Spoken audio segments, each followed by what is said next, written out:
Ohayou gozaimasu, bom dia. Queria te convidar a abrir a sua Bíblia no livro de Isaías. Isaías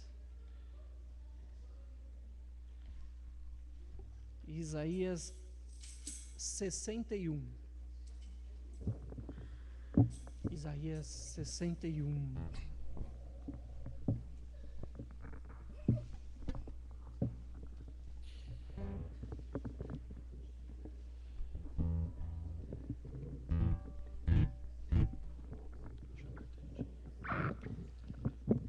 Isaías 61, versículo 1.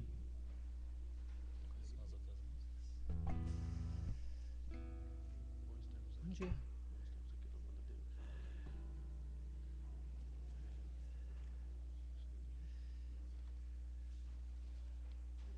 Antes de ler Isaías 61, eu queria contar para você uma história que está na Bíblia. Era um sábado, e um sábado muito bonito. O sol saiu, estava fresco, não era muito calor e nem muito frio. E as pessoas acordaram naquela manhã de sábado felizes, porque a semana tinha sido boa, as coisas tinham funcionado, choveu na lavoura, não inundou, as coisas estavam boas. A política naquele sábado estava bem, os políticos ladrões, ninguém sabia de nenhum roubo, estava tudo correndo muito gostoso. E as famílias foram acordando, pais, mães, e foram despertando naquela manhã de sábado e se preparando, lavando o rosto, trocando a roupa, se aprontando, e eles diziam um para o outro: olha, não vamos se atrasar, a gente 9h, 8h30 vai começar, e a gente precisa se aprontar. E os adolescentes entravam no banheiro e ficavam no banheiro lá, se penteando, não saíam mais do banheiro, e as mães correndo para arrumar o café e colocar o café para os filhos, e o marido tentando encontrar a melhor roupa, a melhor camisa, e o pessoal estava animado naquela manhã, porque eles iam ao culto. Eles levantaram naquele manhã de sábado, e as famílias se arrumaram, se aprontaram, e todo mundo começou a ficar feliz, porque a gente vai no culto. E foram chegando naquela manhã de sábado, mais ou menos umas 9h da manhã. Foi chegando o pessoal, vinha de longe, alguns vinham andando, outros vinham um pouco mais cansados, os idosos, os jovens, foram chegando de pouquinho, e quando chegavam na sinagoga, eles se cumprimentavam: bom dia, como é que está, e como é que foi a semana, e como é que você está bem de saúde, e iam conversando e batendo papo, mas iam entrando, iam ficando em pé, porque não tinha banco. Não tinha banco. E alguns encostavam na parede, outros ficavam meio de pé e troca de perna, porque que hora vai começar, né? Já está doendo minhas costas. E de repente ia chegando gente, e lá tinha um grupinho meio estranho. Tinha um grupo lá de homens meio diferentes, um pessoal que cheirava peixe, sardinha. Será que eles pescaram? Parece que não tomaram banho meio direito. E lá no meio deles tem uma pessoa meio diferente, mais diferente do que todos os 12. Ele era meio calado, com um olhar meio penetrante. As pessoas ficavam meio longe dele, porque não sabiam direito o que ele ia falar. Será que ele vai nos elogiar, ou será que ele vai dar uma pancada na gente? Alguns ele pega a criança, põe no colo. O pessoal sabia. E ele conversa com crianças, dá beijo abraça. Os idosos ele trata de uma maneira com respeito, ele não maltrata eles, ele sempre com muito carinho e muito amor. Mas com alguns ele vira e diz assim: vocês são tudo raça de víboras, seus cambada de sepulcros, vocês estão pensando que é o quê? Fizeram a casa de meu pai, casa de negócio, peguem chicote. Então, o pessoal fica meio assim: será que eu vou ou eu não vou? Será que vai explodir ou será que ele vai... E de repente, no meio daquela multidão de pessoas, aquele grupo de pessoas, ele se levanta. E ele vai para frente. E ele chega na frente, e ele vira para o dirigente. Aqui eu tenho 3, né? E ele olha para o dirigente e vê que tem um rolo. Vários pequenos rolos estão no canto, bem guardados. Há um móvel especialmente preparado para guardar aqueles rolos. E ele olha para o dirigente e o dirigente parece que abana a cabeça para ele e diz: não, os 3 aqui não. Mas ele se dirige para aquele móvel, abre o móvel e começa a procurar. E existem rolos de várias espessuras, alguns mais finos, outros grossos, e ele começa a procurar, e normalmente todo mundo pega os mais fininhos. Eu vou ler Ageu, eu vou ler Joel, eu vou ler algum livro do Velho Testamento, mas sempre os mais finos.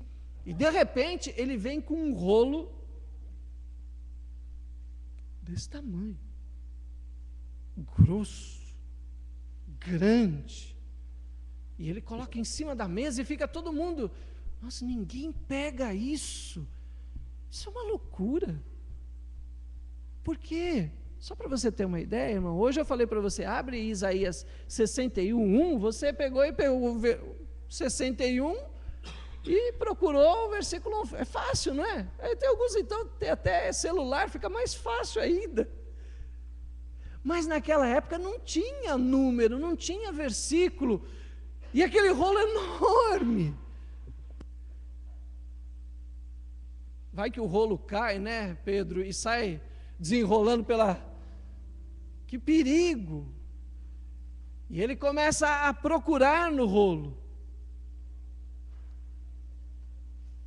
Dentro daquele rolo, existem 5 pequenos rolos menores, juntos, mas são 5 que estão um pouco separados, onde começa um, termina, e aí eles iam enrolando os 5, mas são 5 rolos do profeta Isaías. E aí todo mundo fica esperando: será que ele vai ler? E ele começa a procurar. Calmamente, ele começa a procurar. Procurar. E de repente, ele para e lê exatamente, versículo 1 e 2 de Isaías 61. Entre comigo agora, nesse ambiente em que Jesus lê isso. Esquece que é o Carmo que está lendo. Imagine que é Jesus agora diante de você, falando estas palavras. Vamos ler?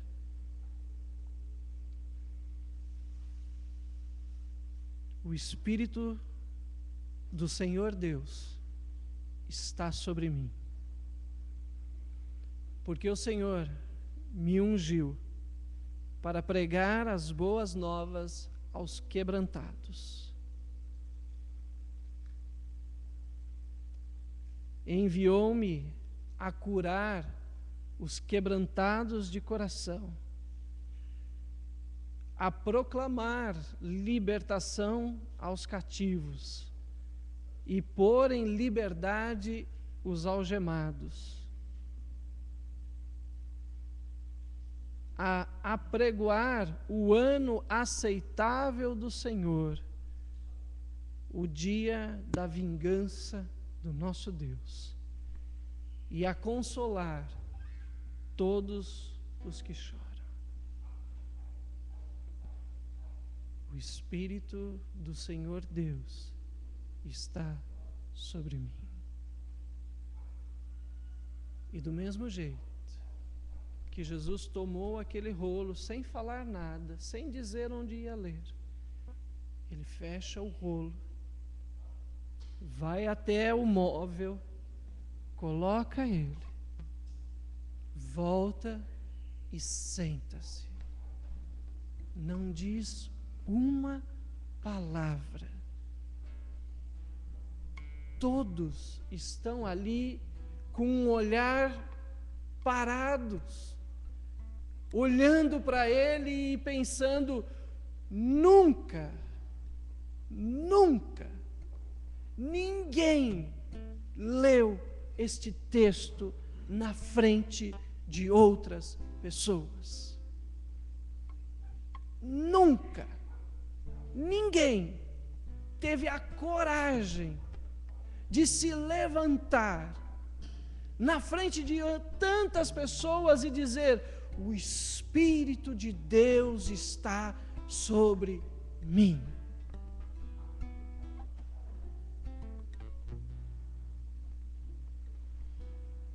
Eu queria te convidar a fazer exatamente o que todos naquela sinagoga fizeram. Todos eles pararam e olharam para Jesus de uma maneira muito especial. Eles vieram para o culto, todo mundo se preparou, todo mundo veio de casa, mas agora era diferente. Jesus estava no culto e dizendo: eu não vim sozinho, o Espírito veio comigo. Queria te convidar a fechar os teus olhos.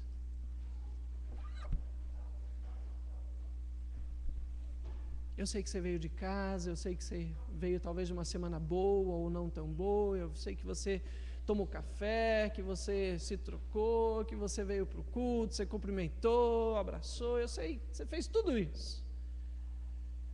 Mas antes de começar o culto, eu queria te colocar na frente de Jesus hoje. Jesus está aqui e Ele não veio sozinho. Ele veio falar com gente quebrantada. O Espírito do Senhor está sobre mim para pregar as boas novas aos quebrantados, para curar os quebrantados de espírito. Quebranta o teu coração na frente de Jesus. Senhor, nós te louvamos, nós te agradecemos e nós te pedimos, ó Deus, fica aqui conosco. Nos dá, ó Deus, agora um momento para que a gente possa olhar para Jesus e ficar perplexos, completamente perplexos diante de Jesus dizendo isso. Dá-nos, ó Deus, agora, Senhor, o mesmo coração que aqueles homens, mulheres, crianças, jovens, idosos, todos tiveram, ó Deus, na sinagoga. Deus está aqui. Jesus está presente.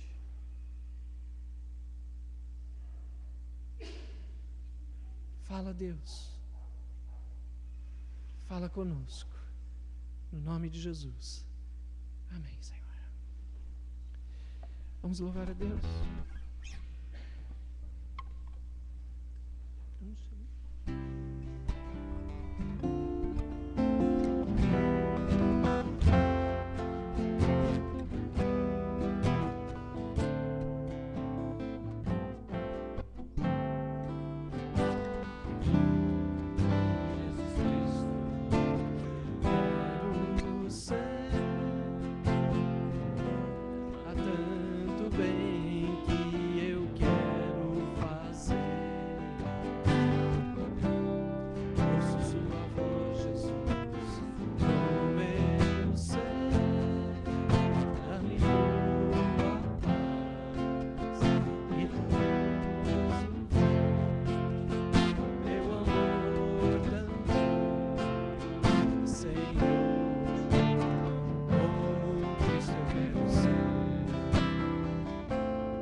sinagoga não tinha banco.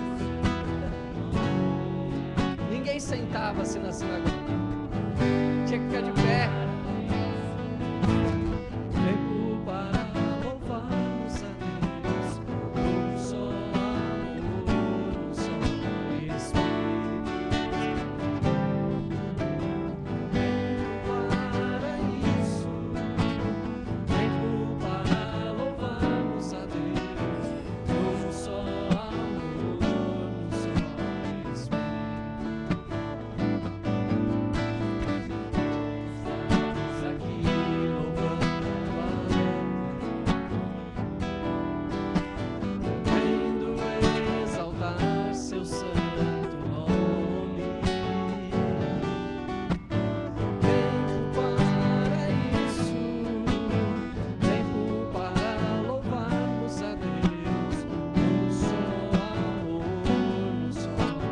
Espírito.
Você pode orar para nós, por favor?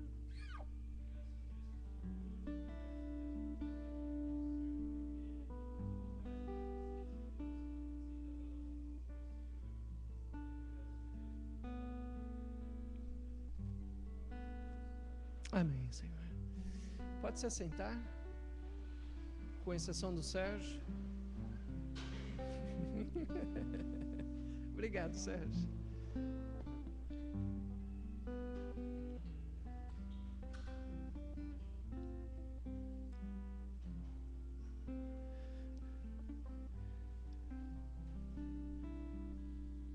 Em algumas igrejas, irmãos, eu seria extremamente punido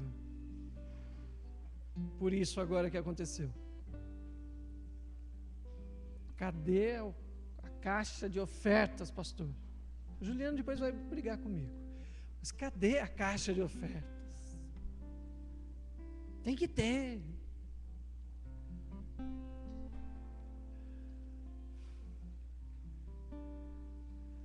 Às vezes eu acho, irmãos, que eu deveria pregar mais sobre dízimo e oferta.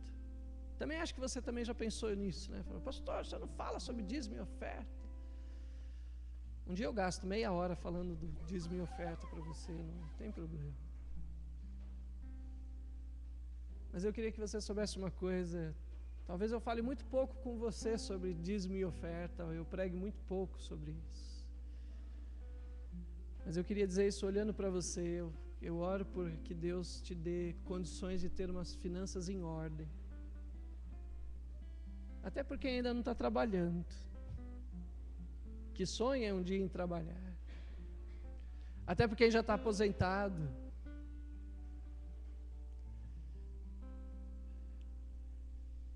Acho que uma das questões boas da igreja, para mim, é poder orar por você e pedir para que Deus te dê condições de ser sábio com o dinheiro. Se você está pensando que eu vou orar para você ganhar uma BMW, esqueça, não vou mesmo, viu? Que minha foi para o Japão, viu um monte de carro lá de primeiro mundo, né? Não vou orar para que você tenha apartamento de cobertura, no taquaral, né? De frente para o taquaral, assim. Não vou orar para isso. Estou sendo bem claro, bem sincero com você. Não vou orar também para que você ganhe um salário de 30 mil reais por mês. Não vou orar por isso. Desculpa do Carmo, mas eu não vou orar para que você... Não vou. Mas eu vou orar. E vou ficar muito feliz quando, por exemplo, o Felipe virar para mim e falar assim: estou trabalhando, pastor. Eu falar: olha, que Deus te dê sabedoria agora. Antes você já precisava, mas agora você precisa mais. Vou orar, ficar feliz quando você virar para mim e falar assim: pastor, eu estou trabalhando na Unicamp. Eu vou ficar feliz com isso. Sério. Não vou falar de todo mundo. Não vou. Então você não precisa ficar constrangido. Mas eu oro também por aqueles que ganham aposentadoria, que precisam ser mais sábios do que aqueles que estão na ativa, e que muitas vezes precisam das nossas orações para não ficarem doentes, não gastar dinheiro com remédio, para ter todas as coisas em ordem, né, Marcelo? Não extrapolar na conta de água, de luz, nem de telefone. É nesse espírito que eu entendo que a igreja contribui. Enquanto a gente canta, eu acho que é uma das maneiras melhores para a gente trazer os nossos dízimos e as nossas ofertas é cantando. Tem um hino nessa tocha que diz assim: vai chorando, geme e chora. Não sei se você conhece esse cântico. Tem um cântico que diz assim: vai chorando, geme e chora. Eu queria dizer para você: não venha chorando, gemendo e nem reclamando. Traga o seu dízimo e a sua oferta para Deus com alegria. Se você for fazer por constrangimento, a Bíblia diz: não faça nada por constrangimento. Não sou eu que estou dizendo, irmãos, a Bíblia diz. Nunca contribua constrangido, nunca, nunca. Se você está constrangido, não contribua. Mas se você tem um espírito de gratidão a Deus e sabe o que Deus tem feito por você, então ainda que o pastor não fale nada, você vai querer contribuir. Vamos cantar ao Senhor?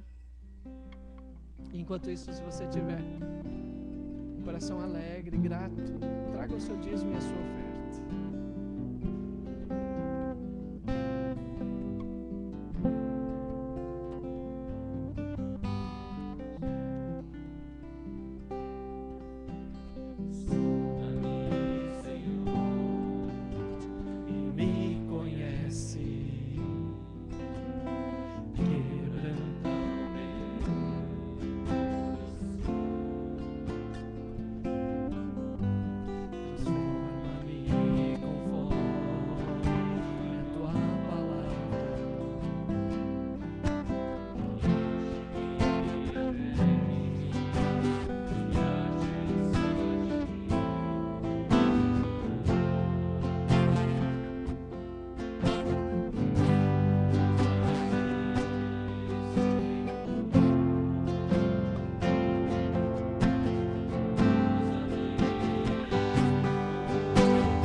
queria voltar para aquele culto de Isaías 61.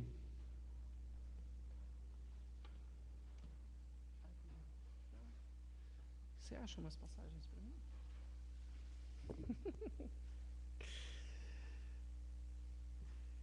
Eu comecei o culto desta manhã colocando você num culto com Jesus, e Jesus lendo Isaías 61, versículo 1 e 2.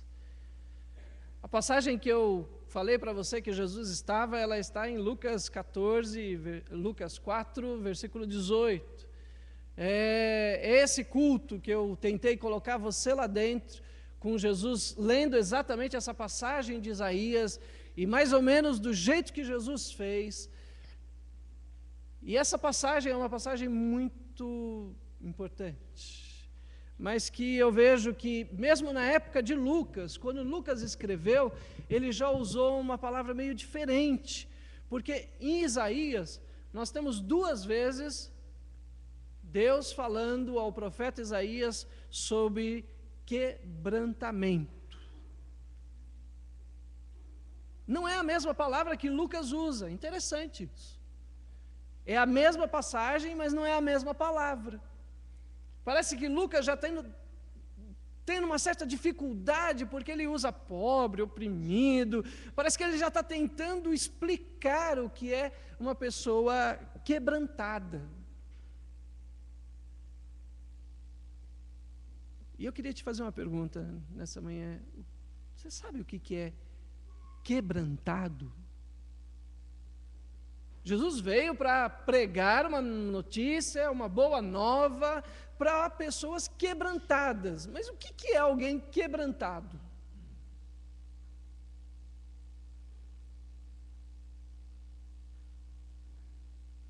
Veja, da época do profeta Isaías até o evangelista Lucas, esta palavra já tinha sofrido um desgaste. Já não dava mais para usar uma palavra só para falar quebrantado. Agora você precisa tentar explicar, e explicar, e explicar. Eu acho e vejo hoje que também nós talvez estejamos com uma dificuldade enorme de sermos ou entendermos o que é quebrantamento. É interessante, irmãos, porque a igreja de Wesley, ou a igreja metodista livre, ela é fruto daquilo que a gente costuma chamar de um avivamento. Só que todas as vezes que existe um avivamento é porque ele nasceu de um quebrantamento. Não sei se você sabia disso, mas quando Deus começa a usar a vida de Wesley para pregar, e ele vai pregar na praça, na frente das carvoarias, e ele começa a pregar para um monte de gente, tudo sujo de carvão, com roupas todas sujas, e ele começa dizendo que Jesus trouxe uma boa notícia para eles, que eram pessoas que estavam todas sujas, imundas, e que esta boa notícia era a mensagem de salvação. Sabe o que acontecia? As pessoas começavam a escorrer do seu rosto lágrimas. Elas começavam a chorar diante dessa notícia de que Deus amava a vida delas e estava querendo morar e fazer vida junto com eles. Isso produzia no coração daquelas pessoas lágrimas, quebrantamentos. O diário de Wesley diz que as pessoas ficavam com a face, aonde escorria as suas lágrimas, brancas, porque o resto era tudo sujo de carvão. Algumas se ajoelhavam e começavam a pedir perdão a Deus, tamanho era o seu quebrantamento. Essa semana eu li um livro sobre um evangelista que foi à China, lá os lados da Mongólia, lá, um lugar meio sem ninguém, nunca tinha escutado do Evangelho, e ele foi para lá, e ele foi com o seguinte pensamento: eu vou morar aqui, eu vou viver aqui, eu vou morrer aqui, e daqui eu não saio nunca mais. E passados-se mais ou menos 20 anos que ele estava lá, pregando o Evangelho, de repente, ele foi para um local em que os homens se reuniam, é um lugar muito frio, então eles fazem tipo umas cabanas, e em algumas cabanas se reúnem só os homens, outras só as mulheres, e ele foi para a cabana dos homens, e lá ele diz que simplesmente ele começou a orar a Deus bem silenciosamente, enquanto estavam resolvendo sobre comida, sobre gado, sobre como é que ia fazer, e de repente ele começou a orar, e Deus começou a falar no coração daqueles homens, e eles começaram a se quebrantar, e começaram a clamar a Deus, mesmo com um missionário de boca fechada. Falei, puxa, isso é uma boa dica para missões, fique de boca fechada, deixe Deus fazer o quebrantamento. Por quê? Porque quebrantamento só quem pode fazer é Deus. Mas vai um esforço da nossa parte, um desejo da nossa parte de querer ser quebrantado. E hoje, nessa manhã, eu queria tentar, com a ajuda de Deus, falar um pouco com você para que a gente pudesse voltar a esta doutrina que é cristã, de sem quebrantamento, Deus não vai visitar o nosso coração. O que Jesus falou é sério. O Espírito de Deus estava sobre ele para falar com gente quebrantada. E nessa manhã eu queria tentar mostrar para você biblicamente o que é uma pessoa quebrantada. A Bíblia fala inúmeras vezes sobre quebrantamento. O livro de Salmos está repleto disso, apenas algumas passagens, diz assim, porque perto está o Senhor dos que têm um coração quebrantado e salva aqueles que têm um espírito oprimido.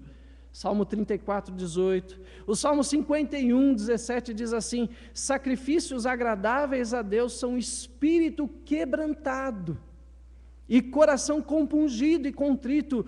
Deus não desprezará alguém que tem o coração quebrantado. Salmo 147, 3 diz assim, sara Deus os de coração quebrantado e lhes cobre, sara as suas feridas. E eu poderia ir citando várias outras. Mas eu gostaria de começar dizendo para os irmãos uma coisa que me chamou a atenção quando eu estava estudando quebrantamento. Eu queria que você abrisse a sua Bíblia em Mateus 11, versículo 12. E hoje você vai usar muito a sua Bíblia. Muito. Então, se você não trouxe, abra bem os seus ouvidos, senta perto de alguém, preste atenção, não em mim, mas preste atenção na palavra de Deus. Mas eu queria começar falando de quebrantamento com palavras de Jesus que eu mal entendo. Mateus 11, versículo 12. Pode pôr.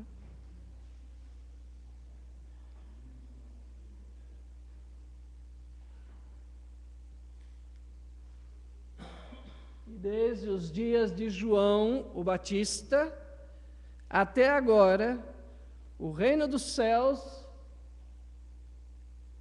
é o quê? O que o reino dos céus é? Tomado com esforço.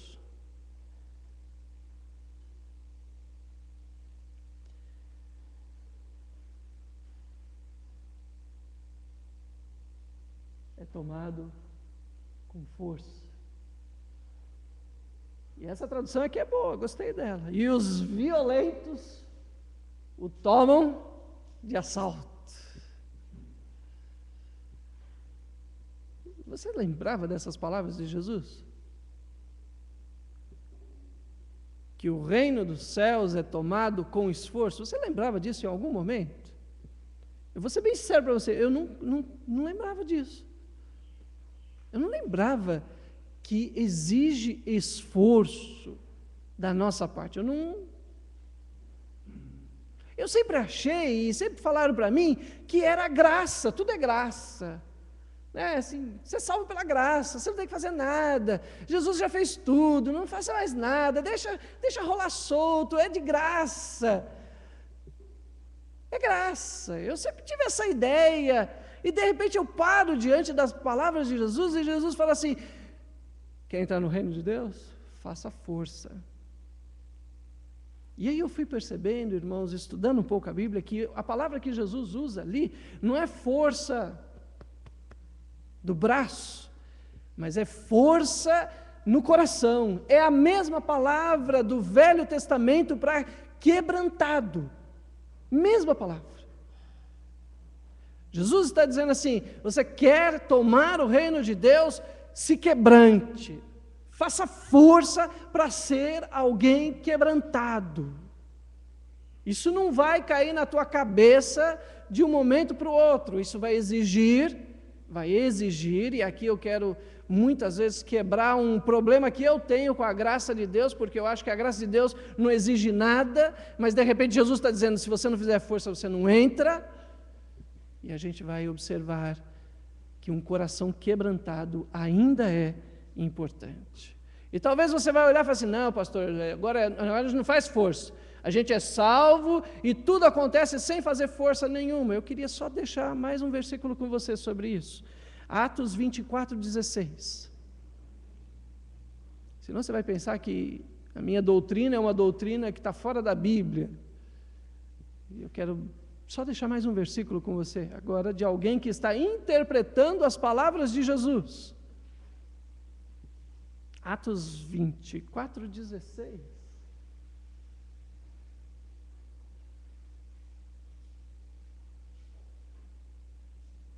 Sua tradução está diferente da minha. Por isso também me esforço para ter sempre consciência pura diante de Deus e dos homens. A palavra que está sendo usada agora aqui de novo, para ter uma consciência pura, é eu me quebranto, eu me esforço, há dentro de mim um mover para que eu mantenha a minha consciência pura diante de Deus e diante dos homens. Não é assim: aceitei Jesus, agora eu já tenho uma consciência pura, e todo mundo tem. Todo mundo que aceitou tem também. Não, vai um esforço, vai um quebrantamento para isso. Quebrantamento é o esforço de permanecer quieto quando todos dizem: faça alguma coisa. Salmo 46:10.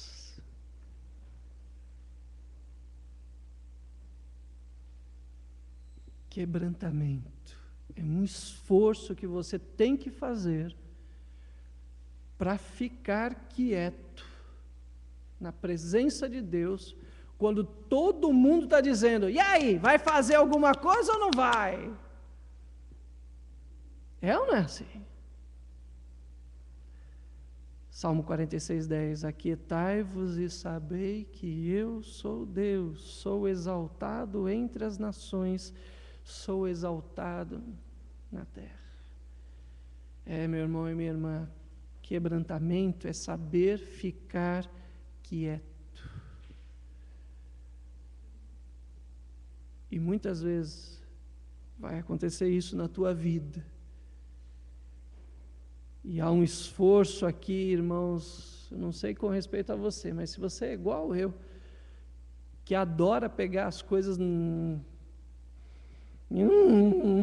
dá para ficar esperando, não dá para ficar quieto. Então, Deus precisa quebrantar isso em você e em mim,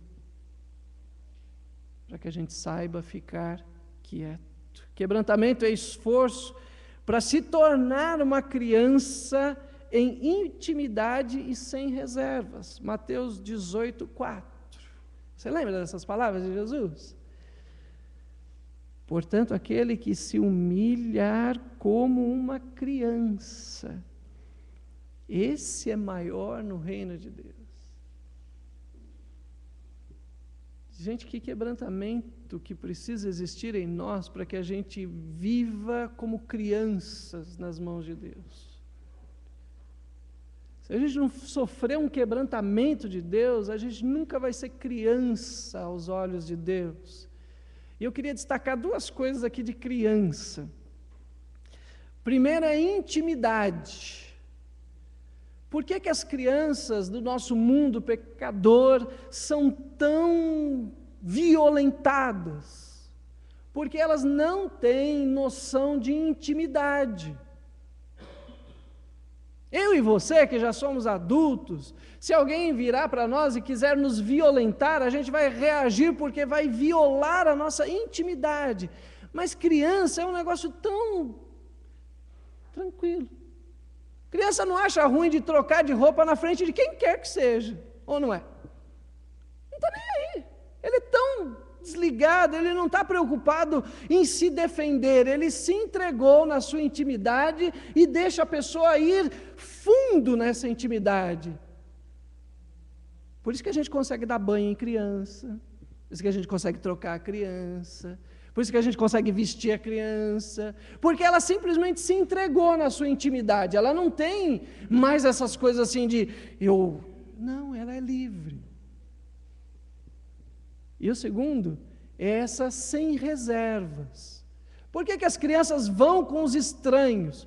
Porque ela não julga o estranho, ela é completamente sem reserva com ele, ela está totalmente livre. Se o estranho estender a mão, e isso quantas vezes acontece no supermercado, no shopping, presta atenção, você vai ser mãe, presta atenção. A gente está lá no meio do shopping e de repente gruda na perna da gente, assim, não é? Sem reserva nenhuma, basta ser uma perna, não importa o resto. Ele se entrega. Irmãos, que quebrantamento que precisa existir na nossa vida, para que a gente se torne realmente crianças, em que Deus possa entrar na nossa intimidade, e a gente possa andar com Jesus sem reservas, sem ficar, basta a perna de Jesus, não preciso mais do resto, eu vou abraçar, e sem reservas. Que quebrantamento que precisa existir na nossa vida, para que a gente possa aprender a aborrecer pai, mãe, filho, filha, irmão e irmã. Não, pastor, a gente não pode aborrecer ninguém. Ah, é? Lucas 14, 26. Esse é um texto para mim, irmãos, que prova que eu não sei o que é quebrantamento. Esse é um texto que me mostra bem isso. Eu não sei o que é quebrantamento, porque aí eu vejo essas palavras de Jesus e fico na maior confusão. Fico confuso. Lucas 14, 26. Se alguém vem a mim e não aborrece pai, mãe, mulher, filhos, irmãos e irmãs, e ainda sua própria vida, não pode ser meu discípulo. Você gosta da sua família? Eu gosto da minha. Quando eu olho para isso de Jesus e ele me diz assim, se você não estiver disposto a aborrecê-los para ser meu discípulo, eu vejo aqui, irmãos, o quanto eu preciso andar para quebrantar o meu coração, ao ponto de saber que a minha família não é minha, é do Senhor. Que quebrantamento é esse? Quando você tem alguém da tua família carente, doente, e você olha para aquilo e tem uma dificuldade enorme de entregar aquela pessoa para o Senhor, quebrantamento é o que nos falta. Quebrantamento. Falta isso, a gente não entende isso, porque a gente não está caminhando numa vida de quebrantados. Não é ir lá e aborrecer e dizer para a mãe assim, pô, hoje o almoço não está bom. Não é esse aborrecimento. É ao ponto de virar para a pessoa e dizer para ela assim, você não é meu, você é do Senhor. Mas isso, irmãos, tem que ter rolado tanta água no nosso coração para lavar essa lama que a gente tem de não conseguir ser quebrantado ao ponto de entregar nas mãos do Senhor. Quebrantamento é o esforço de recusar os pensamentos de maior e menor. Não é assim que o mundo te ensina e me ensina? Quem é o maior? Lucas 22, 26.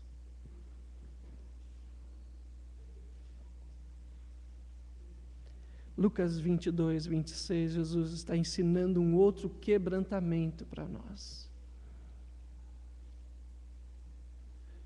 E ele está dizendo assim: vocês não serão assim. 2 pontos. Pelo contrário, o maior entre vós seja como o menor, e aquele que dirige seja como aquele que serve. Vou perguntar para o Felipe, né? Felipe que começou a trabalhar. É ou não é uma corrida para ver quem é o maior? Não é? Alguém aqui trabalha num ambiente em que não seja assim?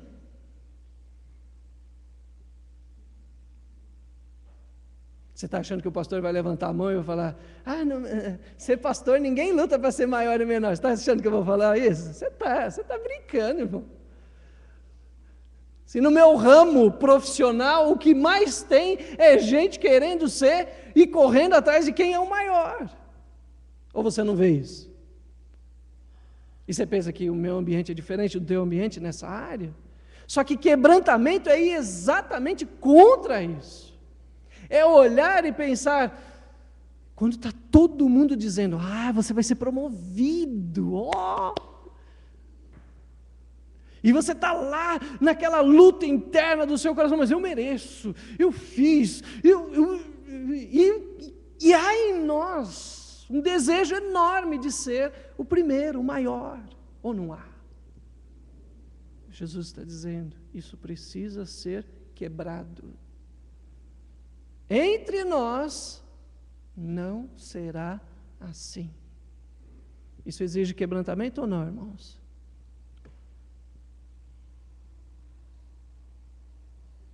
É mais do que levantar a mão e dizer: eu aceito Jesus. Não, é mais que isso. É lutar contra toda uma sociedade, é lutar contra um monte de vozinhas na hora do café, é lutar contra um monte de vozinhas na hora que você liga a televisão, é lutar contra um monte de vozinhas do seu pai, da sua mãe, dos seus parentes, de todo mundo dizendo para você: vai lá, né, entra na faculdade, pega o melhor diploma, porque você vai conseguir o maior emprego e você... Opa! Onde é que está o quebrantamento? Onde é que está? Quebrantamento é um esforço para recusar muitas coisas e saber ficar com uma só. Marcos 10, 21.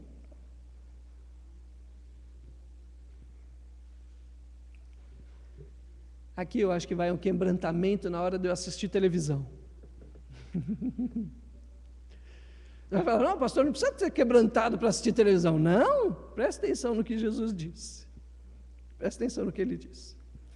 E Jesus, olhando para eles, fitando, olho no olho, o amou e disse: só uma coisa te falta, vai, vende tudo que você tem, dá aos pobres e terá um tesouro no céu, então vem e segue-me. Amados, que dificuldade, que quebrantamento que precisa existir na minha vida, quando eu estou assistindo televisão e vem lá o comercial dizendo: e não é só isso, você vai ganhar mais, não sei das quantas. Você precisa ter mais, você precisa ter muito mais, você precisa comprar mais, a sua casa não está feliz, o seu coração não está feliz, você precisa ter muitas coisas, muitas coisas. E vamos falar sério, irmãos, e a gente anda na rua, e passa alguém com um carro mais novo do que o nosso, e a gente já logo pensa: preciso trocar de carro. Ou alguns, né, Felipe? Preciso comprar um carro. Ou a gente olha a casa do vizinho e vê que ele começou a pintar, e a gente fala assim: nossa, preciso pintar a minha também. A gente não é movido por Deus e um quebrantamento, a gente é movido pela quantidade de coisas que nós temos, e isso Deus precisa quebrantar-nos. Essa é uma luta que eu e você enfrentamos o tempo todo quando a gente pisa fora da igreja, ali na calçada. Não precisa ir longe, não.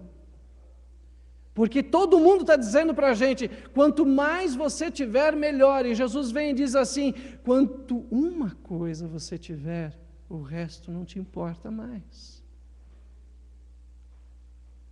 quando você tiver uma coisa só,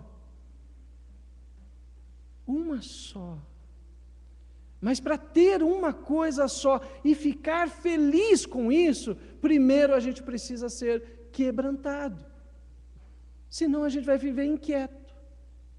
A gente vai ficar olhando o que eu preciso ter mais.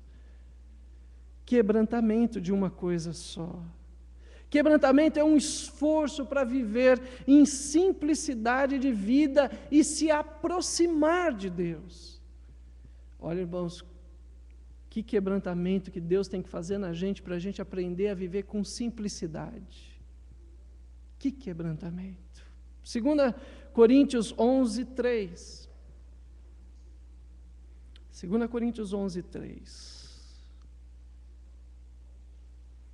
Mas receio que, assim como a serpente enganou Eva e com astúcia, assim também seja corrompida a vossa mente e se aparte, fique longe da simplicidade e pureza devidas a Cristo.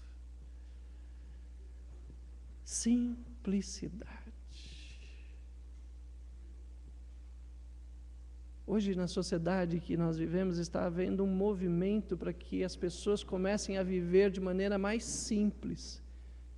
Há um mover de construções mais simples, de carros mais simples, de roupas mais simples, de comida mais simples. Há um mover hoje que as pessoas estão percebendo que precisam ensinar de novo a gente a viver com simplicidade. Só que isso só se consegue quando Jesus entra na nossa vida. Porque se a gente não tiver um quebrantamento da simplicidade, a gente vai ser orgulhoso de ser simples.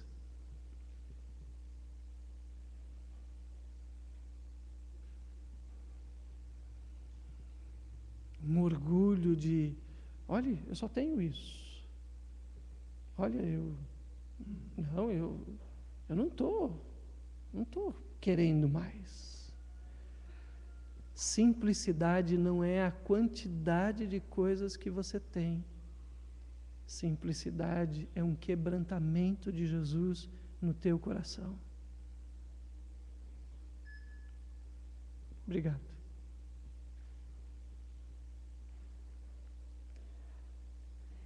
Quebrantamento é um esforço para não fazer a própria justiça. Romanos 12, 20. Semana eu estava conversando com uma pessoa que estava dizendo para mim assim: pastor, eu estou sendo injustiçado, eu tenho um coração que queria fazer tudo de bom para os outros, mas as pessoas estão indo contra mim. E está todo mundo que eu gostava agora não gosta mais de mim. Olha, pastor, eu queria fazer justiça com as minhas próprias mãos. Essas pessoas são tudo ingratas, pastor. Eu falei, nossa, que drama de um coração não quebrantado. Não quebrantado. Romanos 12, 20. Pelo contrário, se o teu inimigo tiver fome, dá-lhe de comer. Se tiver sede, dá-lhe de beber, porque fazendo isso você amontoará as brasas vivas sobre a sua cabeça. Só um parênteses, irmãos, quando eu não sou um cara quebrantado, sabe como é que eu entendo isso aqui?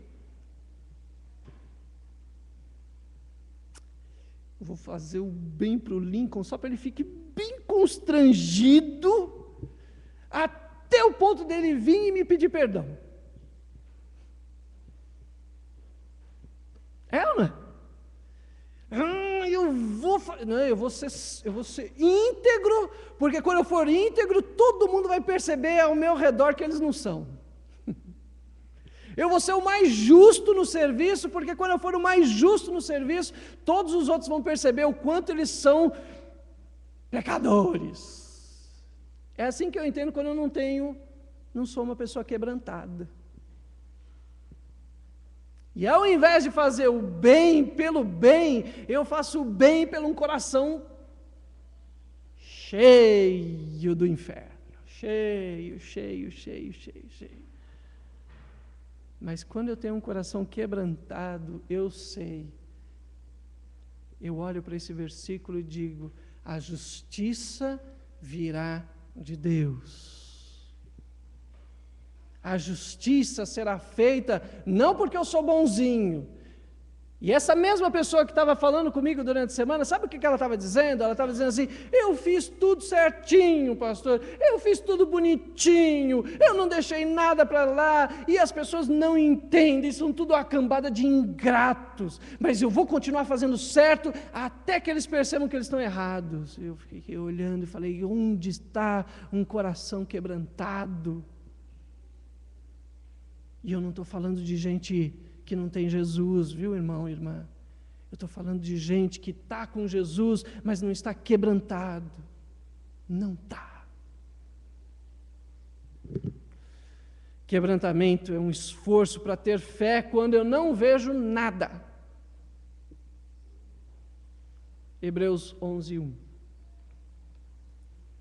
Ora, a fé é a certeza de coisas que se esperam, a convicção de fatos que não se veem. Está com dificuldade de ter fé?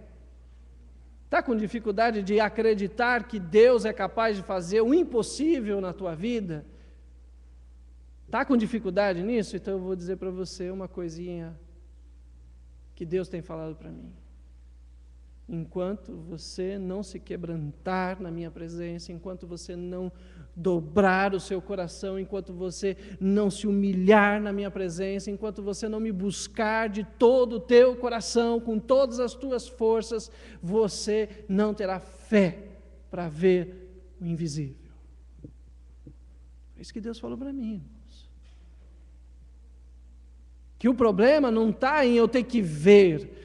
A questão é muito mais profunda no quebrantamento. Deus quer primeiro trabalhar na minha vida e me levar a um quebrantamento de eu acreditar que Ele existe, que Ele me ama e que Ele vai fazer as coisas, ainda que eu não veja. Bem-aventurados que não viram. Você não está vendo? Quando você é quebrantado, Deus olha para você e diz que você é feliz. Mas se eu não sou quebrantado, eu digo: eu sou uma... Deus faz para todo mundo, mas para mim não faz. Mas aos olhos de Deus, um coração quebrantado é sempre um coração feliz. Quebrantamento é um esforço enorme para apenas crer, somente crer, e nada mais do que crer. João 7:38.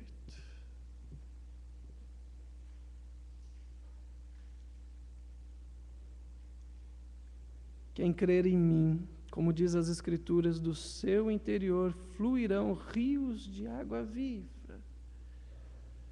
Como é difícil crer, meus irmãos, sem um coração quebrantado. Como é difícil. Como é difícil apenas crer que Deus realmente nos ama, sem um coração quebrantado. Irmãos, é uma das coisas, acho que mais difíceis que Deus pede para mim, é eu acreditar e simplesmente acreditar, quando eu não tenho um coração quebrantado, porque quando eu não tenho um coração quebrantado, eu não me contento em apenas crer, eu tenho que fazer alguma coisa, eu tenho que mostrar para Deus alguma coisa, eu preciso contribuir com a minha salvação, eu tenho que fazer alguma coisa, eu não posso simplesmente crer, é pouco demais, é humilhante demais, é mesquinho demais só crer. Mas isso acontece, a gente pensa assim, é porque a gente não tem um coração quebrantado. Porque quando a gente tiver um coração quebrantado, a gente vai perceber que crer é uma das coisas mais importantes que a gente pode fazer.